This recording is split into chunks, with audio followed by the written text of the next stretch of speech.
chegamos diante de Deus, as nossas orações, elas é meio que bloqueadas.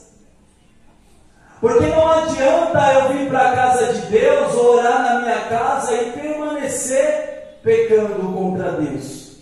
E o pecado do povo, que fazia Deus rejeitar a oração deles, era que o povo não cuidava um dos outros. Deixava as viúvas desamparadas, deixava os órfãos morrer de fome, não expressava amor pelo seu próximo. Eu imagino que um povo pecador só tem um tipo de oração que eles fazem, é a oração contrária. E existe gente assim na igreja. Às vezes Deus coloca uma pessoa na frente do trabalho e só porque a gente não gosta dela, a gente fala: ah, Deus, eu sei que ele é teu servo, mas manda ele para outro lugar. Ou seja, estamos fazendo uma oração contrária, porque foi Deus que colocou a pessoa. Aleluia, Deus! Essa dirigente do grupo, eu não vou muito com a cara dela, Senhor. Coloca outra. Como você pode mandar Deus colocar alguém que foi Ele que colocou? Aleluia, então o pecado na nossa vida faz a gente fazer orações ao contrário. Você vê que existe lá fora pessoas que fazem oração contrária. E nós, como servos de Deus, não temos que ter medo de falar. Tem muita gente que fala para a gente respeitar o macumbeiro, o feiticeiro, o bruxo, e a gente respeita porque a gente ama a alma deles. A decisão que eles tomou, a gente respeita porque cada um faz a sua escolha. Mas as atitudes que eles tomam não tem nada a ver com Deus. Como eu posso fazer algo para separar um casamento? Como eu posso fazer algo para colocar enfermidade em alguém porque eu não gosto dessa pessoa? Como eu posso fazer algo para que alguém venha gostar de mim na marra? Como se eu falasse: ó, diabo, entra lá naquela pessoa para ela me amar. Isso é oração contrária. E essa oração contrária sobe para Deus como um cheiro que irrita e incomoda o seu nariz.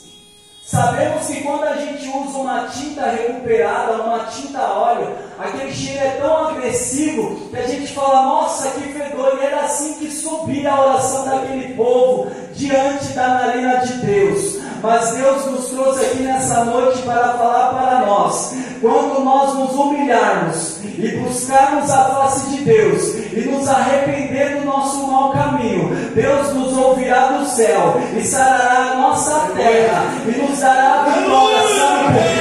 Porque nós se arrependemos. Deus só responde a oração de crente arrependido. Deus só responde a oração de crente que se humilha. Se a sua oração está subindo a Deus, é porque você tem um coração aquebrantado e contrito. E um coração aquebrantado e contrito Deus não desprezará. Só quem aqui tem um coração aquebrantado e contrito pode falar bem forte para Deus.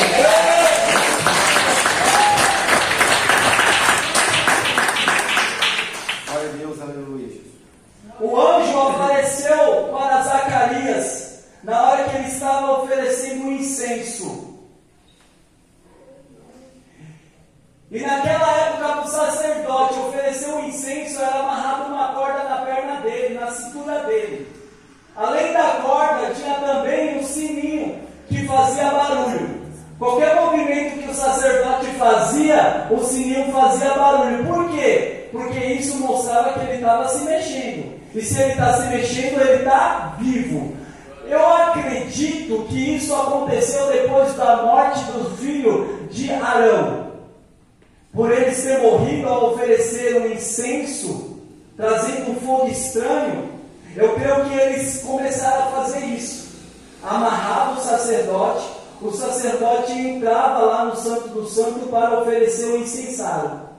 Se o sino parasse de bater, então eles iam desconfiar: peraí, eu acho que esse sacerdote morreu. Não estou ouvindo o barulho do sino, mas enquanto tinha sino, o sacerdote estava vivo. E ali, o sacerdote foi oferecer um incenso diante do Senhor e apareceu Gabriel. Gabriel apareceu e falou: olha, Deus ouviu a sua oração e a sua mulher Isabel vai dar à luz a um filho e você vai colocar o nome dele de João e ele vai preparar o caminho para Jesus.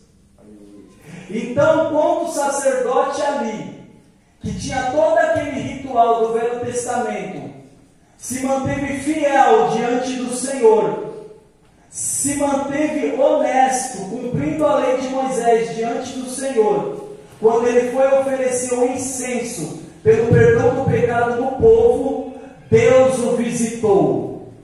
Isso significa, irmão, que quando a gente se apruma na vontade de Deus e nós oferecemos o nosso sacrifício a Deus, Deus envia o anjo. Você está aqui, mas Deus está enviando o anjo. Você está aqui, o seu parente está lá no Nordeste, está lá na Bahia, está lá no Ceará, mas Deus está enviando um anjo. Talvez você está preocupado com o seu parente que não é evangélico, com o seu parente que está nas drogas, no álcool, mas Deus está enviando um anjo. Quantas vezes eu estava lá no baile funk, curtindo a minha imundície, e minha mãe estava de joelhos dobrados, orando para Deus me livrar. Deus enviava um anjo para livrar, porque quando Deus tem obra, Deus segura, Deus guarda, Deus livra. Deus está respondendo a sua oração, Deus está protegendo o teu filho, Deus está protegendo a tua filha, Deus está protegendo os seus parentes. Deus envia um anjo para quebrar as obras do diabo por causa da sua oração.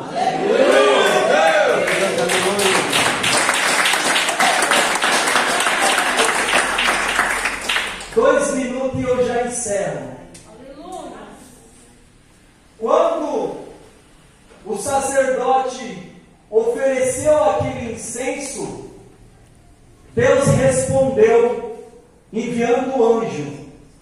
E a Bíblia diz lá no livro de Apocalipse, capítulo de número 5, versículo de número 8, que João, não João Batista, o discípulo, que virou apóstolo, João, ele viu Jesus, o Cordeiro de Deus, e Jesus estava segurando um livro, e este livro, o anjo gritou e deu um brado: quem é digno de abrir este livro?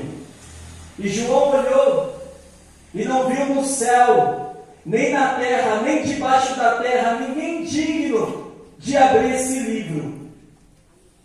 E de repente, os homens que estavam lá no céu, os anciões que estavam ali próximo ao trono de Deus, disseram: olha o Cordeiro de Deus aí. Jesus é o Cordeiro de Deus, o único digno de desatar os 7 selos daquele livro. Por que 7 selos? Porque na Bíblia o número 7 é um número profético. A Bíblia diz que o número 7 é o número da plenitude. Então é um selo pleno, é um selo que ninguém pode tirar e abrir a não ser Jesus. E quando João está olhando aquela visão, Jesus, o livro da vida, ele começa a ver várias taças, e aquelas taças são de ouro, e ele fica curioso para saber, e ele descobre que dentro daquelas taças existe um incenso. Olha aí o incenso de novo. E João ainda nos traz a revelação do Espírito Santo. Para quem acha que revelação é só quando alguém sobe aqui e fala: olha, é isso que Deus está me revelando. Não. Aqui é a maior revelação, irmão. Glória a Deus, Aquele que sobe aqui para orar pelos dons, ele está orando pelos dons, profetizando, tendo visão por causa dessa revelação.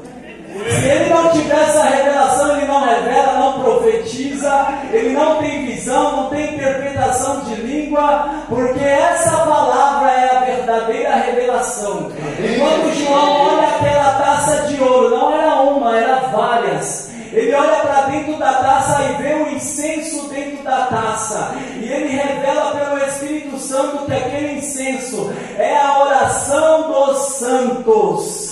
Ou seja, é a minha e a sua oração, porque dentro daquela taça, Deus faz questão de guardar a nossa oração. Então aquela oração que você fez quando você se converteu, até o dia de hoje não é em vão. Você pensa que você ora e Deus mal te ouve, você está enganada. Deus manda um anjo aqui e ele pega a sua oração e leva para depositar dentro da taça de ouro. O diabo ele pode tentar te confundir, dizendo Deus não te escuta, Deus não te ouve, para que orar tanto? Mas uma coisa eu te digo, cada palavras que saiu da sua boca está guardada na taça de ouro, está guardada na taça de ouro. Quando você chegar lá no céu, irmão, eu creio que nós vamos ver ali aquela taça de ouro cheia das nossas orações. Então não adianta, irmão, achar que orar muito não é bom. Você está enganado. Quanto mais você orar, mais taças vão ter que ser feitas para encher da sua oração, porque Deus faz questão de guardar a sua oração e te responder na hora certa, e te dar vitória na hora certa. Se eu fosse você, eu glorificava a Deus. Se eu fosse você, eu batia a palma, porque Deus guarda a sua oração. Deus armazena a sua oração. Aleluia. Já pensou que privilégio, irmão? Deus guardando a nossa oração. Aquela oração que você fez lá no passado, Deus, eu quero ser batizado com o Espírito Santo, está guardado lá. Deus, eu quero ser usado na tua obra, está guardado lá.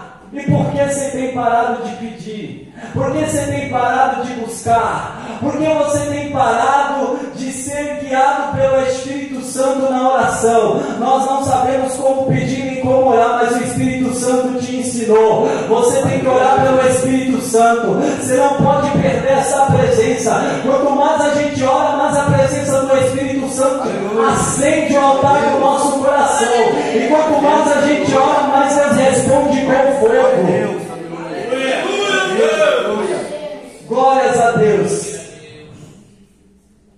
Espero que Deus tenha falado ao coração dos irmãos com essa palavra. Quem vai continuar orando, dá glória a Deus. Vê a importância da sua oração, irmão. Está guardada lá no céu, dentro de uma taça de ouro. E não é o ouro da terra que a traça e o ferrugem corrói, não. Está numa taça do ouro do céu lá da glória. E enquanto o Edivaldo vem para frente para dar os avisos, você vai dar uma salva de palmas, porque Deus guarda a